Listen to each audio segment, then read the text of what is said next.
So far, the famous Nashkel Carnival has been nothing short of a bitter disappointment. Apart from the exploding Ooper, not a spectacle to be seen. Mocked by a snooty noble, attacked by a mad wizard, robbed by a crafty thief, and to cap it off, Godan even failed at the roulette tables. Even the happy-go-lucky Imoen is less than impressed with what's on offer. There's not even a food vendor with local delicacies to sample, which may have at least been a little bonus. Instead, nothing but merchant tents, most of which are selling what is bog-standard fare for amateur adventurers. Godan hopes that there is a hidden gem somewhere nearby to buoy the group's mood. Spit it out. Right, what's this then? Hi, friend. The Black Lotus. It expands your mind. You should try it sometime. You rat. I'm on it. Black. You're a queer fellow. Go on then. Right, what's this then? Kind of oh, it's raining again. Oh. I'm on it. Just when you thought your day couldn't get any worse, it does. I think that might be most of the... There might be a bit more Carnival to the north. We'll just get round the bottom here.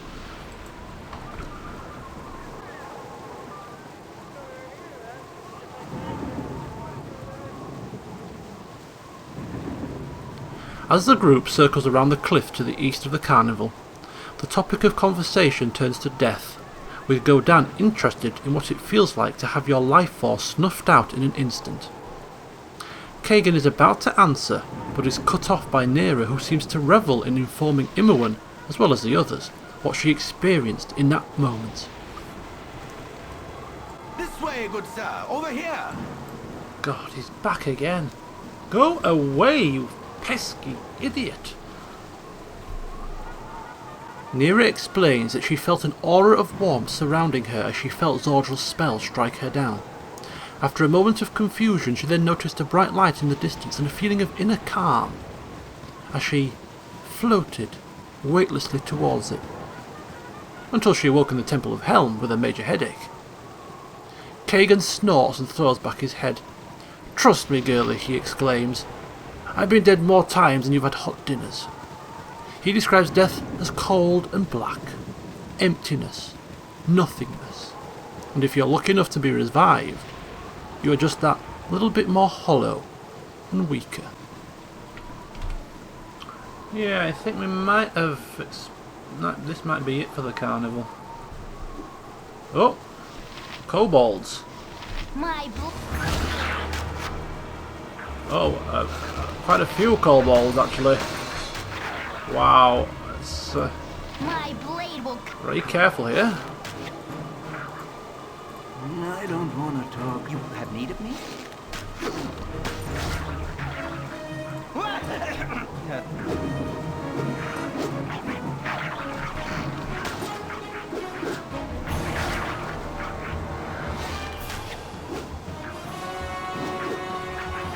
Nature's servant awaits good as done. Spit it out.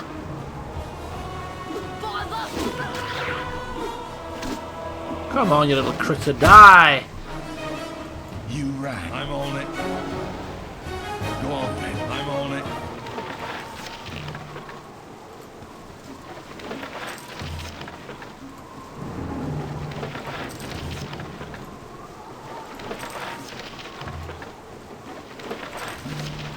Spit it out. Right, what's this then? Slight change to formation.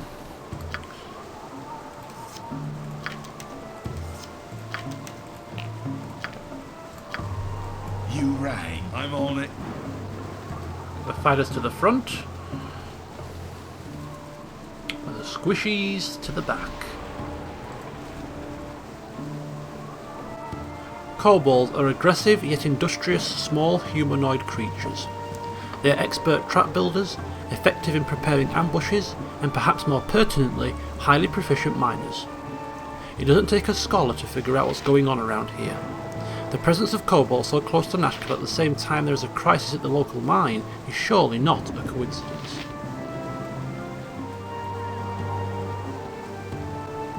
Oh, we might have found something extra here. What is this?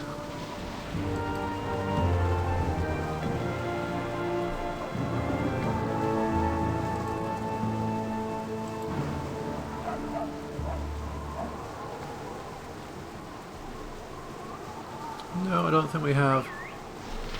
Okay, keep moving. Kobolds are reptilian-like with scaly skin that is reddish-brown and black in colour. They have a jaw like a crocodile, double-jointed legs and long-clawed fingers. Small horns protrude from their heads and they have rat-like tails. To cap it off, they often smell like wet dog and stagnant water, and communicate in annoying high-pitched yips, which is yip-yak, a version of the language spoken by dragons. They prefer to live in the dark, ideally underground, and are tribal in nature, with their lairs often becoming overcrowded. These lairs are often created through mining from the rock, and Godan wonders if a tribe of kobolds have perhaps taken up residence in the Nashkel mines. More kobolds! Oh.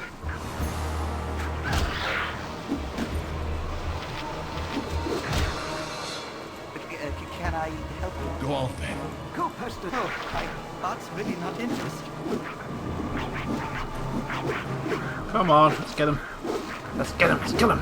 Faster, faster, faster.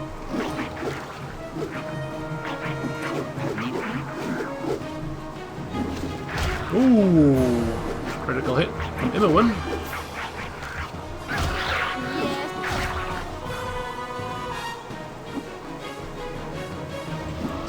Oh, that's really not interesting. You ran. Go on then. Sorted. Right, what's this then?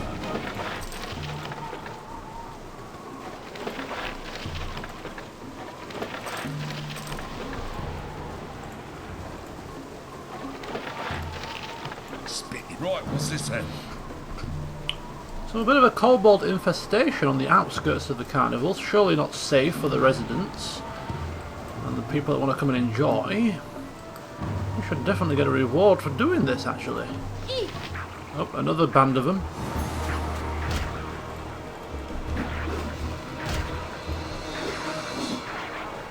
My blade will cut you down to size. For the fallen! You rang. I'm Sorted. on it. Go on then. I'm on it.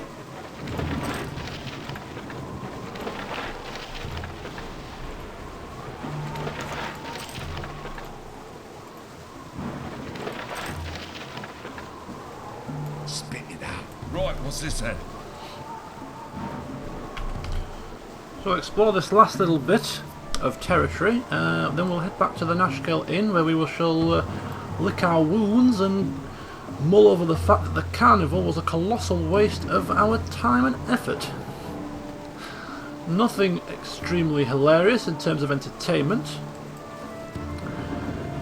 A couple of party members fell at the hands of some mad wizard.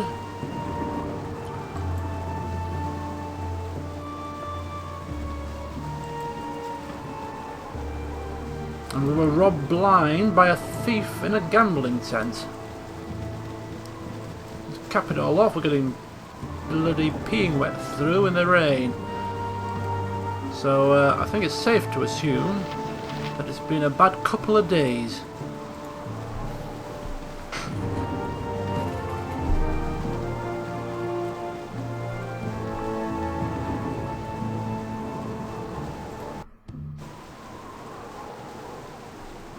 Just gonna pop into the Temple of Helm. Right, what's this then? Not quite to pray for forgiveness, but to see if there is a stone to flesh scroll, and if there is, how much it costs. Is it cheaper than the 500 gold that he appeared to be a gnome or a halfling, one or the other, that he was... do they have gnomes in here? I don't think they have gnomes in this game, do they? Anyway, what he was offering, 500 gold for some remedy to relieve Branwen from her petrification. You must gather your party before venturing forth. Right, what's this then? You rang. Right, what's this then? Helm watch over thee upon thy quest. Stone to flesh scroll, there you go. 270 gold pieces. So it's certainly cheaper than the 500. Now, can we use that on her, or is that only on self? I'm not 100% sure. One creature, so we can use it on a creature. A bit of a risk, but we do have plenty of spare coin, and I think Godan will be extremely interested in the reward that we get for freeing her from her bind. So yeah, this is definitely cheaper than the 500 gold, so we'll purchase that. And if we can't use it, it's always handy to have one in your pack anyway, just in case we stumble across a basilisk. Go on, then. I'm on it. Spit it out. Or another creature that likes to petrify Right, what's this then? petrify you. Head into the Nashkel Inn here, the Nashkel store. Sell any excess items. Perhaps buy Godan and Kagan an extra axe, just in case there's break. You If rang. Godan can carry it. Sorted. He's coming close to his capacity with all the throwing axes that he's got. Right, Go on then. shopping. Right, what's this then? Business has been poor, what with the iron shortage and all. Okay, we'll buy a couple of them. Throwing axes are fine. Clubs, flails. We're still not giving Khalid a bow. Why would we? We should have plenty of ammunition. We don't need any of those. These are all stuff that we've sold to him. Right, I'll get rid of some of these gems.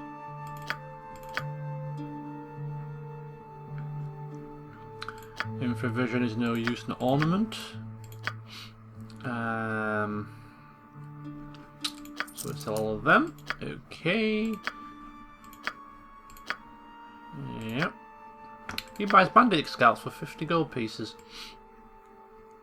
Sell them then.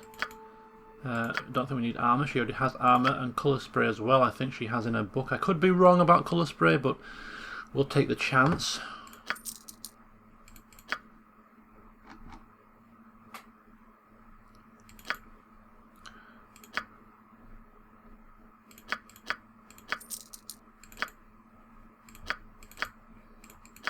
Okay, that's everything from her.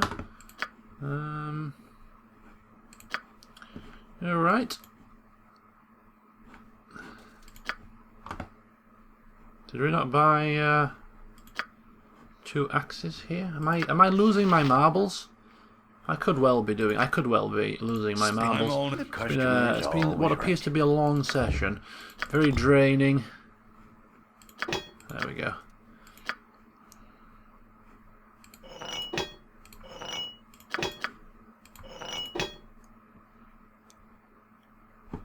Marvellous. You rang. I'm on it. Go on then. Right, what's this then? So we are fast approaching the hour mark, well just short, about 55 minutes actually, which is perfect time to call a close to today's session. So as we head into the inn once again to rest and recuperate, Right, what's this then? before we do, we'll bring up Nera's spellbook because she has a lot of identifying to do.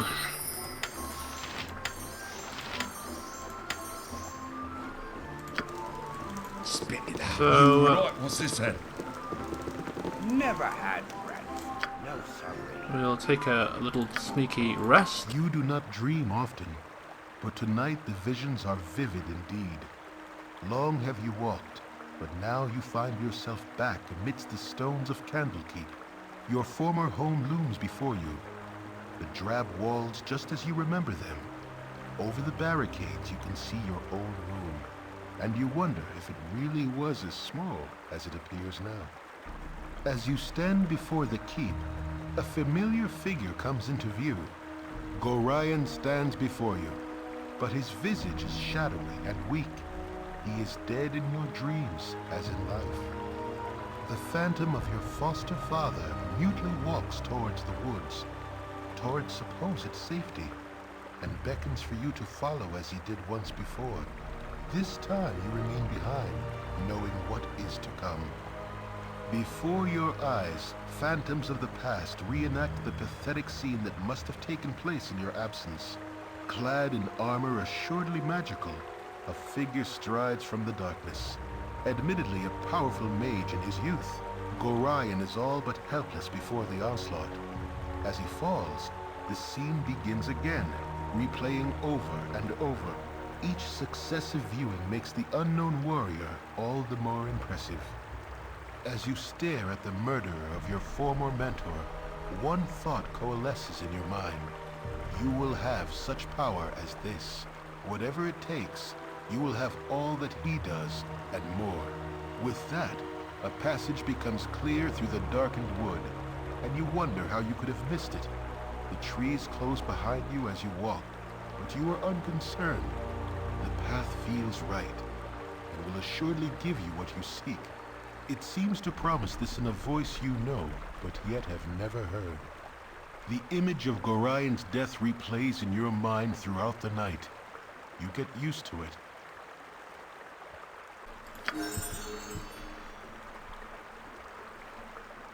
Okay, so a little bit of a almost like a prophetic dream there, a bit of a premonition. Godan dreaming of obviously things gone by, but also dreaming about the fact that he's potentially got some form of hidden powers within him. He's destined for great things. Talk about buoying one's confidence. Certainly. Right, we've been given an extra ability. Larloc's Minor Drain. So in addition to our defensive stance, we can now use a mage spell, actually, which it is. A necromantic spell, which gives us extra hit points and drains the hit points from our target. Only 4 points, but I suppose every little helps. Okay, so what is it this time? we'll see what implications that has in the future. But for now, all we are concerned with is identifying some items. So we have this potion. The red potion. Close examination reveals this liquid to be very peculiar in nature. It could be a sorcerer's dream, but that would depend entirely on who you asked. After ingesting the mixture, the drinker becomes the weakest, most unwise, yet incredibly intelligent person to have ever lived, with an innate 50% magic damage resistance as well. And it remains for 24 hours. Intelligence goes up to 25, wisdom and strength drop to 3.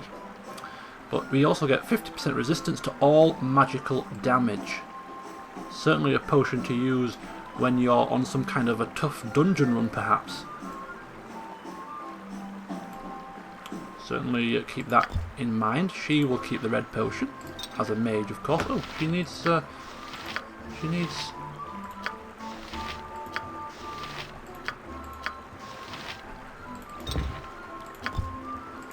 one of them as well. Okay, and we have the purple potion.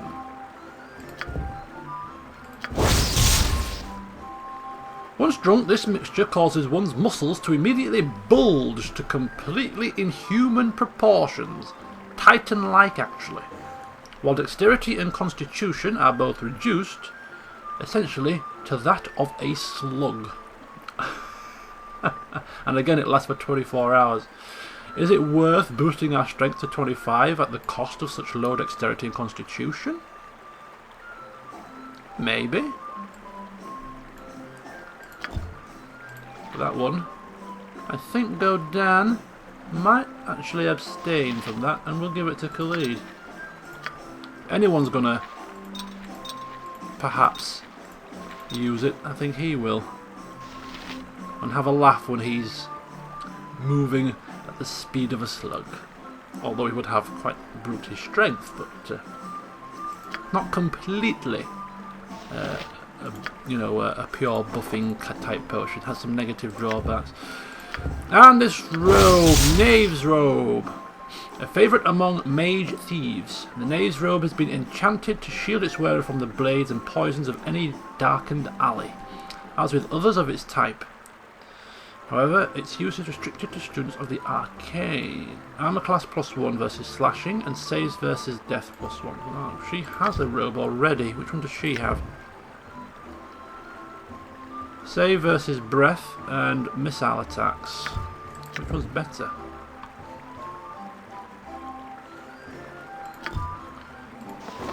She could have her own little wardrobe going on, couldn't she? A collection of them. Switching them in and out, but depending on the circumstance. Okay, we'll have to think about it. We'll let her keep it for now, though, because we're kind like that, you know. Right.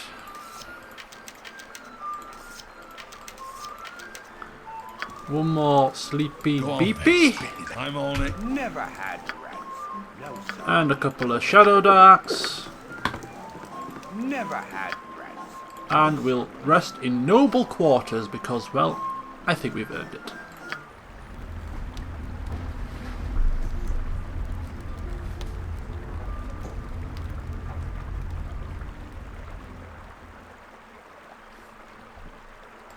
And just like that, we were done.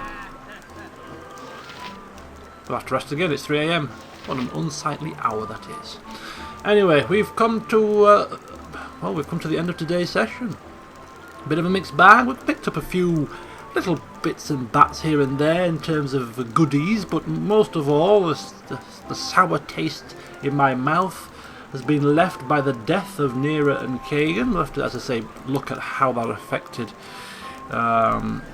what penalties we were subjected to as a result of that.